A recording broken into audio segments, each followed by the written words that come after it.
ஒரு பையன் ரோட்ல சோகமா உட்காந்துட்டு இருக்கான். என்னன்னா அவனை சுத்தி இருக்க மனுஷங்க எல்லாருமே போனுக்கு அடிமையாகி அதை மட்டும் தான் பாத்துட்டு இருக்காங்க. இங்க ஒருத்தனை அத்தனை பேர் போட்டு அடிக்கிறாங்க. அதை கூட தட்டி கேட்காம அதை எல்லாருமே போன்ல வீடியோ எடுத்துட்டு இருக்காங்க.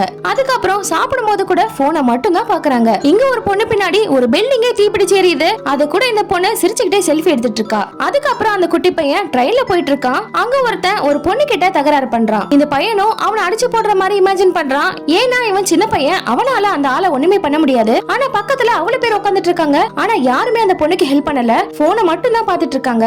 அதுக்கப்புறம் இங்க ஒரு பொண்ணு போன்ன்ற ஒரு விஷயத்தால பாதிக்கப்படுறா. பப்ளிக் எல்லாருமே இவளை அவமானப்படுத்திடுறாங்க.